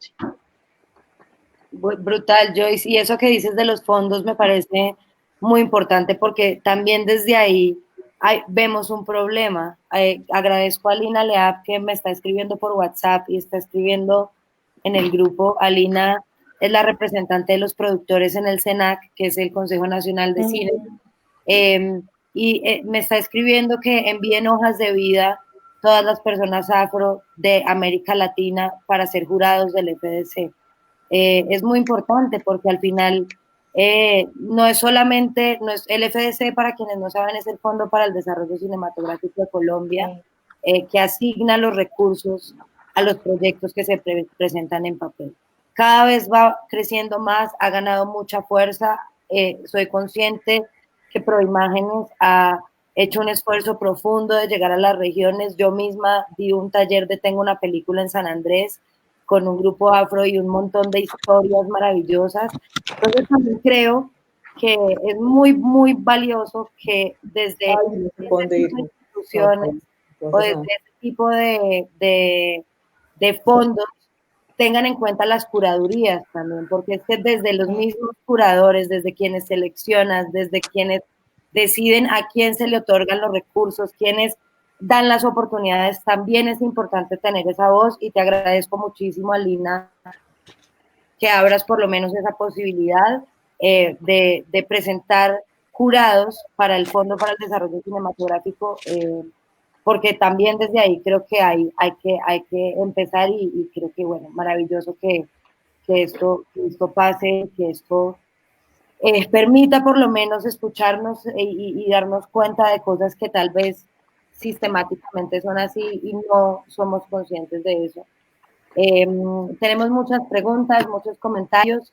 Tenemos una pregunta para Damián de Andrés Buitrago, que dice: además del hecho de ser considerados minorías, qué detestable palabra, ¿de qué otras maneras se vinculan para ti el activismo queer y el activismo afro? Y te mando un abrazo. Abrazo, Andrés. Sí, vamos a ver. Al final, la intención es derrocar un paradigma, derrocar el paradigma del macho heteropatriarcal, blanco, occidental, colonialista, ¿no? Esto que decía Bell Hooks, que dice, en plan, ay, no, interseccionalidad no, capitalismo, no sé qué, vamos a hablar las cosas por su nombre, ¿no? O sea, capitalismo heteroblanco, patriarcal, sexista, o sea, todo por sus palabras, ¿no? Pero al final se trata de eso y es ahí donde se unen nuestras luchas. Hemos estado hablando muchísimo en estos días sobre violencia, sobre opresión, sobre opresiones y cómo muchas de las opresiones que sufren personas que tienen determinados cuerpos, que viven con determinados cuerpos y que se unen también, por ejemplo, el hecho, o sea, soy leído como un hombre cis, pero soy marica, pero soy negre, entonces eso hace que haya muchas intersecciones, ¿no? Y lo que siento sobre todo es que tiene que ver con eso, con que al final muchas de estas luchas apuntan al hecho de intentar derrocar un poder que nos oprime de diferentes maneras a diferentes personas que no cumplen con ese paradigma a nivel tanto en sus cuerpos como en sus miradas, como en sus representaciones, ¿no? Y es ahí donde se unen nuestras luchas. Y en específico dentro de lo queer, que ya de por sí es bastante complejo como ámbito, con todo lo que tiene que ver con el antirracismo, pues, bueno, es casi que histórico, ¿no? Al final, una de mis grandes maestras y amigas, que es la antropóloga y cineasta Aida Bueno Sarduy, he aprendido que si algo se nos fue quitado cuando nos trajeron para acá, o si algo intentaron quitarnos cuando atrajeron a nuestros ancestres hacia lo que hoy se conoce como América Latina y América en general, es la posibilidad de vernos como seres complejos, como seres mucho más allá de una sola cosa, ¿no? Que tiene mucho que ver con la cosmología, con el universo espiritual de nuestras ancestras, lo que nos trae muchas de las religiones o de las creencias que tienen que ver con esos lugares, ¿no? Donde una persona no es solo una persona es un hombre, una mujer, o puede ser siempre en potencia, y que la cuestión no es solo a dónde voy a llegar después, como creen esta ideología y estas creencias judeocristianas del destino o del ¿cómo se dice? O del paraíso, de que estamos aquí para llegar allá, sino que lo que importa es estar caminando continuamente y estar deviniendo continuamente, devenir constantemente. Eso ya es algo que desde lo queer y desde el antirracismo tiene mucho que enseñarnos, ¿no? Y por eso yo también encuentro mucho power ahí en mi religión, en mis creencias, en mi fe, porque ahí realmente hay mucho, tanto dentro de lo queer como dentro de lo que llamamos afro, ¿no? En todos esos lados, para mí, en lo personal, encuentro muchas intersecciones, muchos puntos de encuentro. Maravilloso. Lo que dices de todo lo que tenemos que aprender del racismo es justamente para mí uno de los motores, y es no simplemente podemos quedarnos callados o simplemente decir, como dicen muchos, yo no soy racista, pero creo que sensibilizarnos y aprender juntos de esto es lo que nos va a permitir ser mejores, y yo creo que esta pandemia por lo menos nos ha obligado a mirar hacia adentro y mirar hacia los lados y darnos cuenta de todas estas problemáticas que han estado ahí por siglos y que nuestra industria ha normalizado durante muchos años. Quería preguntarle a Laura, ¿cómo ves los procesos de formación en las regiones? ¿Son suficientes? Ustedes que trabajan con comunidades y con personas que están tan alejadas, porque como decía Johnny, para acabar de ajustar, las regiones están detrás de la montaña, después del río. ¿Cómo sientes que está el nivel de la educación? ¿Es suficiente? ¿qué más se puede hacer? ¿Cómo se puede llegar? De qué manera sientes tú que la educación está funcionando hoy en día y en tu experiencia? Bueno, pues yo siento que mientras el racismo estructural esté tan arraigado y tan invisibilizado, nunca va a ser suficiente. Independientemente de las prácticas y de las luchas, este enemigo es gigante y además es invisible. Entonces a veces uno siente que anda 3 pasos y el Estado le devuelve a uno 5. Entonces, es clave el trabajo en territorio, por supuesto, y se hace y la red lo está haciendo, pero pasan 2 cosas, y es que todos los trabajos que se hacen en territorio, hay unos que están como conectados con las políticas y con las convocatorias del Ministerio de Cultura y estas cuestiones, y hay otros que son netamente procesos colectivos y autóctonos de cada parche que dice vamos a hacer una escuela de cine y vamos a hacer tal. Pero en las regiones no hay una universidad pública ni una universidad donde la gente pueda estudiar cine, ni fotografía, ni comunicación. Entonces, esta barrera hace que así uno tenga todas las ganas del mundo y uno se ponga a la 10 con los procesos educativos. Si no hay una universidad, si no hay un colegio donde la gente pueda estudiar, seguimos en la olla. Entonces, lo bueno es que en efecto, como nadie se va a quedar esperando hasta que eso pase, tenemos esta necesidad y esta pulsión un poco amorosa, en plan, lo vamos a hacer nosotros. Entonces, en los territorios uno encuentra que hay un montón de talento que uno dice, pucha, pero ¿y esto de dónde salió? Y es porque necesita mucha gente que se pone la 10. Y en los territorios pasa algo muy bonito, pues pasa en todas partes, pero lo siento mucho cada vez que voy al Pacífico, y es que hay una fuerza de las mujeres y de las matronas que son las que transmiten esa formación y esos conocimientos. Y cuando son las mujeres las que tienen como este poder y este espacio de transmitir la información, hace que la bola ande un poco más rápido. No digo que el trabajo de los hombres no sea importante y no sea increíble, pero en nuestras comunidades son las mujeres las que tienen como estos saberes, las que tienen esa tradición, y son ellas las que tejen como la memoria. Entonces, en cada territorio siempre hay una mujer. En Buenaventura, en el Consejo Audiovisual, hay mujeres, en Quibdó hay mujeres que se ponen la 10, en Palenque también. Entonces, esto hace que los procesos educativos no solamente sean formativos en cine y en técnicas, sino también en memoria, en ancestralidad, en respeto y en tradición, que eso es súper clave. Tampoco nos sirve una academia netamente basada en lo técnico y en lo fundamental, digamos, dentro del marco del cine, si nuestras comunidades y si nuestros niños no aprenden nuestra historia, no aprenden nuestras tradiciones y no aprendemos a querernos y a respetarnos como sujetos negros con toda la historia que tenemos encima. Entonces, la forma de fortalecer esos trabajos comunitarios y esos trabajos en territorios a nivel de educación, por supuesto, es que estén amparados por la educación y que estén amparados por una estructura física que además tenga como todos los implementos para esto. Es difícil porque además en muchos lugares no hay luz. Entonces, cuando uno se pone a pensar en hacer un taller de cine o de fotografía y resulta que hay luz pocas horas del día, ahí ya es difícil. Entonces, realmente es luchar contra un enemigo muy grande, pero en efecto creo que sí, pues la tarea se está haciendo.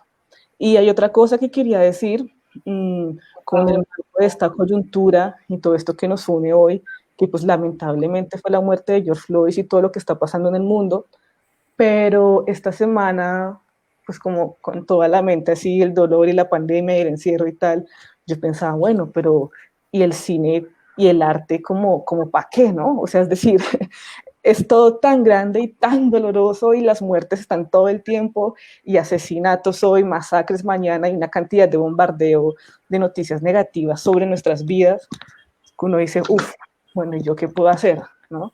Yo como artista, como cineasta, como gestora, ¿qué puedo hacer pues al lado de esto que es tan grande? Y hay como una balanza entre la tristeza y la desesperanza y la frustración por no hacer mucho, pero también es como la pulsión que alimenta todo esto que uno tiene acá, que uno dice, todo esto que está pasando y que me duele tanto, finalmente es lo que me llena un poco de motivo para. Y cuando tú hablabas al comienzo de que todo esto, digamos, explotó por la imagen negra, el cuadradito en Instagram, yo pensaba, pues, parce, si un cuadradito hizo tanto, imagínense que podemos hacer los artistas. O sea, si un cuadradito en redes sociales se volvió viral y puso a tanta gente a pensar y a maquinar, ¿qué podemos hacer las personas que somos artistas, que tenemos capacidades básicamente pues, para transformar y para hacer reflexionar? Entonces, creo que el papel finalmente del cine y del arte y de todas las expresiones artísticas del ser humano en estos momentos tan duros y tan fuertes es donde más cobran importancia, porque uno cree que no está haciendo nada, pero en efecto el mundo necesita que sigamos haciendo. Y creo que el racismo estructural y toda esta opresión es la que necesita que nosotros sintamos que lo que estamos haciendo nos sirve. Necesita que sintamos que el cine que hacemos no es nada comparado a los asesinatos y al racismo, pero en efecto, digamos, las historias que no se cuentan son las que no importan, ¿no? Un pueblo invisibilizado es un pueblo al que justifica pues todo lo que le pase porque nadie lo conoce. Lo que no se ve no importa. Entonces ahí está un poco como esa pasión y esa invitación a sigamos creando y sigamos haciendo, así el mundo se nos venga encima y así nos estén matando. Pero es como hay que seguirla. Brutal, brutal, Laura, y me encanta lo que dices. Yo me uno a tu moción. Creo que la educación, estamos luchando contra no solamente la falta de tantos apoyos y de tantos años, sino que física y la infraestructura misma ni siquiera está pensada para hacer la vida mejor de muchas comunidades, no solamente las negras. Me parece muy bonito lo que dices de las mujeres alrededor de la sabiduría. Se me puso la piel de gallina y creo que es hermoso y creo que eso es de las cosas más hermosas que tiene la cultura ancestral negra, y es este lugar de la mujer que también durante años nos han hecho pensar al que no pertenecemos, que no pertenecemos a ese lugar. Creo que hay mucho por hacer. Me gustaría preguntarle a Tatiana respecto de las historias. Tú que has estado en contacto con creadores, productores, directores, personas con inquietudes específicas.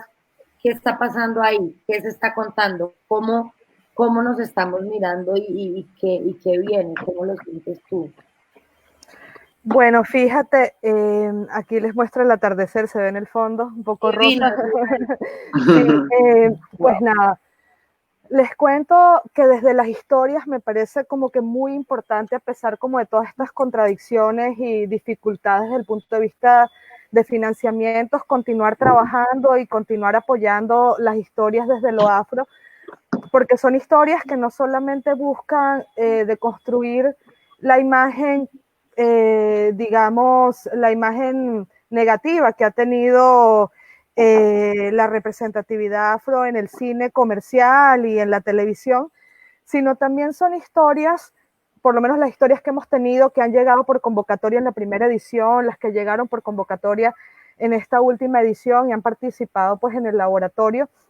Son historias que hablan de una diáspora en constante evolución, en constante crecimiento, en resistencia, en lucha, y que también le aportan al mundo, no solamente desde los personajes, sino desde la cultura afro como tal, cumplen un papel fundamental en lo que somos o digamos en lo que nos construimos como sociedad en este momento, ¿entiendes? O sea, la comunidad afro es importante, la comunidad afro está en estos momentos sumándole al mundo, no solamente desde lo, digamos, desde lo cultural, que es como lo más apreciado, ¿no? La música, sino también desde el punto de vista, o sea, nosotros tenemos personajes que tienen que ver con atletas olímpicos. Por ejemplo, este año tenemos un atleta paralímpico, tenemos personajes profesionales que le aportan al mundo. También hemos tenido proyectos de personajes que luchan por mejorar el entorno en el que viven. O sea, yo creo que es muy importante seguir apoyando estos procesos, y también pienso que hay que, como vi acá en los comentarios, hay que seguir trabajando en la formación, y pues lo mencionaban ustedes, en las oportunidades de formación de los realizadores y realizadoras afro, porque entonces no es solamente acceder a un fondo de financiamiento, sino hacer una película que desde el punto de vista narrativo, desde el punto de vista de distribución, de producción, o sea, alcance digamos, un nivel y alcance una posición dentro del cine mundial, dentro del cine latinoamericano, ¿no? Que sea una buena película, no solamente desde el punto de vista de contenido, sino también de discurso, de guión, desde el punto de vista estético,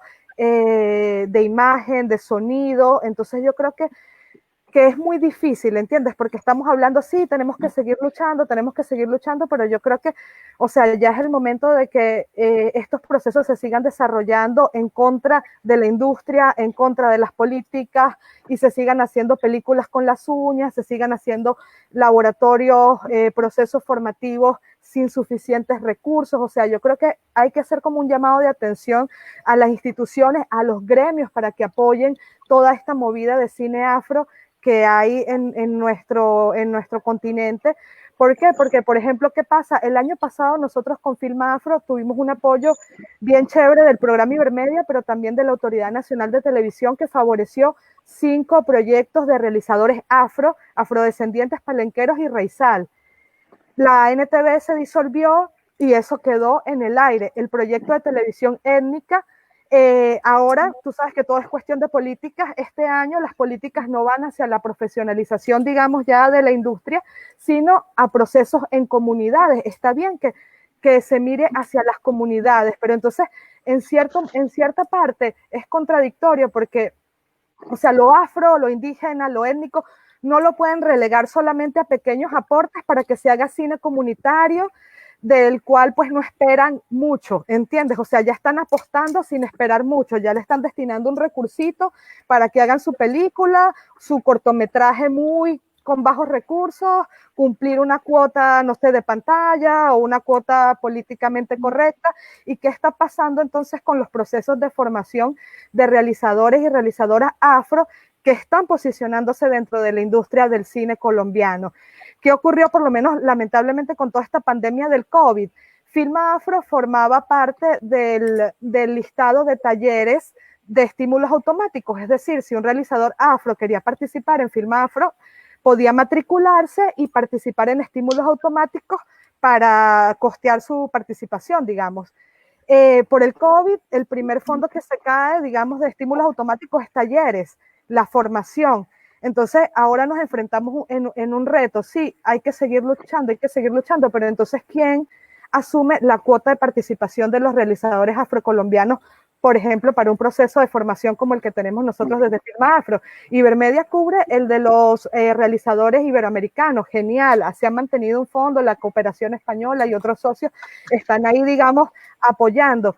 Pero entonces, ¿qué pasa? Más allá de hacer las cosas con muchas ganas, todos estos procesos necesitan de recursos, necesitan que la industria se una, que en el momento en que estén en estas discusiones, que en el momento en que estén definiendo todo este tema de recursos, haya representatividad afro dentro de los gremios, haya representatividad afro desde los fondos de financiamiento, desde los jurados, porque no vamos a poder avanzar primero si no se toman, digamos, en serio todo este tema de destinar recursos para la producción de cine afro, sino también para favorecer a la formación, porque como decía Laura, no hay universidades digamos, en los territorios. O sea, la dificultad que se enfrenta el realizador y realizadora afro para estudiar cine en estos momentos es todo un reto. Entonces yo creo que pues tenemos que unirnos, pero también decir, o sea, no podemos seguir haciendo las cosas con las uñas o sin recursos. O sea, realmente es importante luchar por un espacio digno, no solamente de representatividad, sino también de recursos para la producción de nuestras películas. Creo que eso es importante. Buenísimo, buenísimo. Bueno, hay muchos comentarios, muchas preguntas. Siento que escucharlos es muy valioso porque por lo menos nos permiten entender desde lugares más cercanos esas búsquedas y esas luchas que a veces son tan silenciadas. Quiero invitarlos a hacer una última reflexión. Creo que me encantaría quedarme aquí hablando horas, invitar más gente y llamar así como llamemos a ministros. ¿A quién llamamos? Hagamos algo por esto, por favor. Pero creo que escucharnos es el primer paso.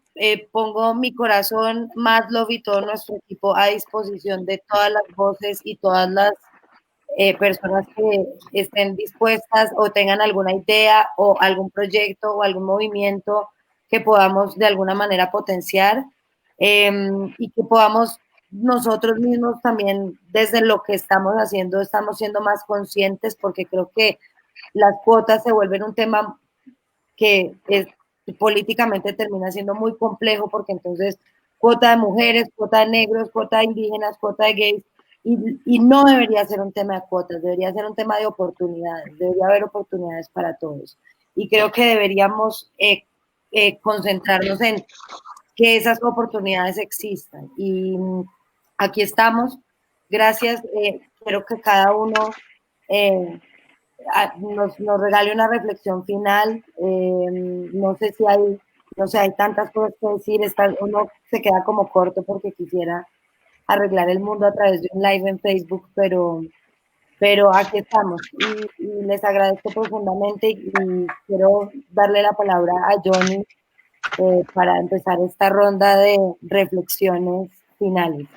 ¿Qué podemos hacer? ¿Para dónde vamos? ¿Qué, mejor dicho, aquí estamos? Estás muteado. Es los problemas de la nueva era.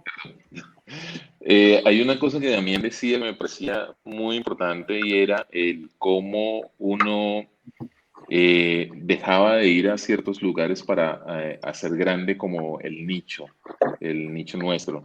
Y creo que la bonita reflexión que creo que queda de eso es que afro debe consumir afro. Si nosotros de alguna u otra forma generamos una pequeña industria entre nosotros, si nosotros de alguna u otra forma hacemos ese apoyo, como decía yo antes, me guste o no, esté de acuerdo con determinadas cosas, pero no con otras, como que el simplemente consumirnos nos permite crear un mercado en el cual nosotros no solamente podríamos hacer, sino vender, distribuir y vernos. Creo que ahí es donde podríamos hacer, no sé, nuestra propia industria y generar el que en nuestra canasta familiar nosotros seamos quienes hacemos y quienes nos consumimos. Creo que esa sería la reflexión que a mí me queda de todo esto, porque de alguna u otra forma, como decía Laura, el monstruo es grande y si bien nos faltan años, muchos años en tratar, en mantenernos en luz y tratar de vencer este monstruo, creo que el trabajo primordial o la primera cuota debe arrancar por nosotros, crear industria, nosotros consumirnos a nosotros mismos y empoderarnos desde esa particularidad. Total, Johnny. Gracias. Muchas gracias y completamente de acuerdo. Yo me declaro afro de corazón y de caderas, porque tengo unas caderas afrodescendientes. Joyce, cuéntanos tus últimas percepciones. Gracias a los todos que se quedaron con nosotros. Gracias a Laura, Damián, Tatiana, Johnny, Nachi. Yo pienso que tendremos mucho a cambiar, entonces fue una charla para cambiarnos de experiencias, escucharnos, saber más cómo está la experiencia de cine afro en Colombia, en Cuba también. Una reflexión que dejo también es cómo es necesario que para los realizadores de cine afro que tensionen con el mercado, con la administración pública, que busquen por sus derechos de formación, sea la formación en la universidad, sea la formación continuada. Nosotros tendremos derechos también y tendremos que luchar por los fondos y tendremos también que dejar nuestras empresas, como ha dicho Johnny, tendremos que consumir el cine afro y también aportar y apoyar las productoras dedicadas a los temas afros también. Entonces, tiene toda una cadena, el cine es hecho con una cadena y tenemos que pensar en todos los puntos para que haga una mudanza, para que haga un cambio real. Gracias. Gracias, Joyce. Muchas gracias. Los invito también a unirse y a asociarse y a estar como continuar esas luchas importantes que son tan como que creo que unidos y es un ejemplo para muchos. En Colombia estamos en un proceso de asociación y un proceso de construirnos como familia, entonces creo que es importante seguir esos procesos como de unión y de asociación que van a permitir que sus voces sean más ampliadas. Laura, sigamos con tus reflexiones finales. Sí, bueno, creo que hice la reflexión antes de que me la preguntaran, pero me parece clave también pasar del discurso a la acción. Pues sí, el discurso es muy bonito, la poesía es hermosa, pero hay que hacerlo. Y hay que hacerlo juntos y juntas también, porque me parece súper clave el trabajo colectivo, el trabajo colaborativo. Y no quiero, tampoco quisiera llegar a caer en una representación afrodescendiente en Colombia machista donde las mujeres no tenemos voz. Entonces, como vale, que haya representación afro, que haya mucha negritud y tal, pero es súper clave la voz de las mujeres negras y no solamente desde la actuación, en el papel frente a la cámara, sino desde la producción, la dirección y creadoras de nuestras propias historias. Eso me parece clave. Brutal. Y creo que hay muchas iniciativas de ese tipo. Justo quiero visibilizar un proyecto que conocí en la escuela que se llama el proyecto de SICAN, el secreto de SICAN, que es un proyecto de varias mujeres que lo lideran dos mujeres brasileras, Everlane Moraes y Fernanda Vidal. Y este es un proyecto que además no solamente busca contar una historia de negritudes, sino que busca integrar que todo el equipo de realización también sea parte de la comunidad afro y no solamente simplemente por una cuota. Se van a encargar de generar un proceso de formación para que esas personas lleguen a la película. Y creo que esos son esos proyectos que permiten expandir la mirada y me pareció muy valioso y muy relevante como ese proyecto que no solamente impacta desde la historia, sino también desde cómo se hace. Entonces, pues me parece muy valioso. Quiero decir una cosa cortita, así, a modo de cuña y también porque estoy leyendo los comentarios, y es que yo soy una mujer negra y no tengo caderas grandes. Entonces el asunto de las caderas afrodescendientes, pues como que no va, yo no tengo caderas grandes. Total, y te lo agradezco y les agradezco a todos. Creo que los estereotipos son cosas que tenemos que romper, ¿no? Y yo personalmente he sido una mujer que también he sido estereotipada por ser gorda o por ser caderona, y creo que se los agradezco, me disculpo por ese comentario porque creo que hace parte justamente de romper los estereotipos y te agradezco que lo digas y que lo hagan visible porque justamente de eso se trata, ¿no? Y yo he sido parte también de ese vicio y de ese estereotipo en el que a las mujeres nos han metido, ¿no? Y me disculpo, Laura, y me disculpo con todos por ese comentario que tal vez no tenía lugar. Gracias por hacerlo visible. Damián, cuéntanos tus reflexiones finales. Bueno, me encanta esto que está pasando y que creo que, o sea, me encanta, es que de verdad es muy grande escuchar a Laura, a Joyce, a Yori, a Tatiana, es muy grande y que me gustaría mucho que siguiéramos con este diálogo y que creemos como un palenque ahí para que, lo mismo que decía Johnny, de consumirnos, ¿no? De hablarnos, de leernos, de escucharnos, ¿no? Y que yo creo que eso es súper importante. Sobre todo también para no correr un riesgo, o sea, para no caer en algo que a mí me preocupa mucho, que es en la apropiación de nuestras luchas y en la capitalización de nuestras luchas y en la capitalización de nuestras historias.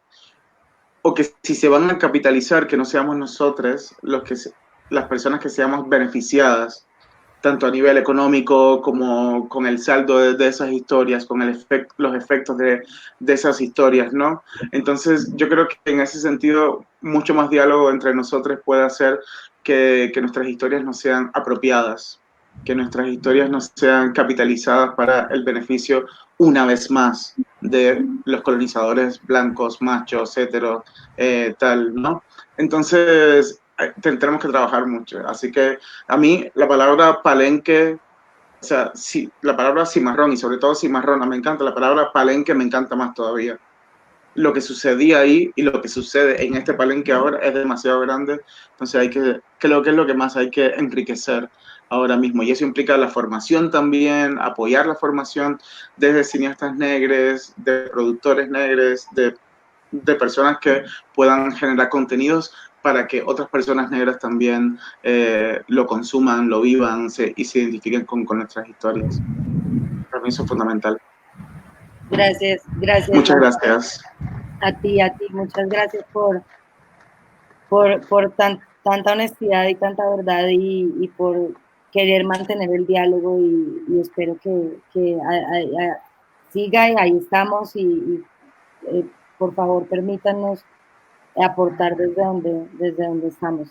Tati. Bueno, así como decía Laura, acá en territorio, cuando llueve se va la luz, espero que no se vaya, ya nos estamos despidiendo. Pues yo quiero invitarlos a participar, todavía tenemos abierta la convocatoria de matrículas para realizadores y realizadoras colombianas para participar en Filma Afro y la matrícula internacional. En la convocatoria Ibermedia recibimos proyectos espectaculares, no todos se han podido favorecer de la beca, pero pues están abiertas estas convocatorias, espero que se unan y también pues respaldando lo que dijo Alina por allí en un comentario, pues sí, la pandemia nos afectó a todos y solamente pues hacer un llamado a todos los realizadores, realizadoras afro y gente que está en la cabeza de colectivos, de productoras, a que nos unamos, a que busquemos una manera de apoyarnos mutuamente y de sacar estos proyectos adelante y de hacer fuerza para que seamos tomados en cuenta, no solo desde el punto de vista de la representatividad como individuos, sino también que seamos tomados en cuenta por la industria cinematográfica como tal y reconocidos. Entonces, pues es una invitación a unirnos y pues también a que cuenten conmigo para lo que necesiten. Y muy contenta, le digo a Damián, fíjate que Filma Afro es de documental, conocí a Damián ahora en Nuevas Miradas, su proyecto espectacular, y pues un poco comentarte que para 2021 Filma Afro va a ser documental y ficción para poder pues recibir también películas de ficción, invitar a Johnny Hendrix, que lo teníamos en mente, pero como nuestro laboratorio era de documental, para el año que viene pues avanzamos hacia la ficción, y eso es un poco también de la retroalimentación que hemos tenido con realizadores con los que nos hemos encontrado y que nos han dado pues su punto de vista, sus comentarios, y yo creo que hay que seguir mejorando y creciendo juntos, ¿no?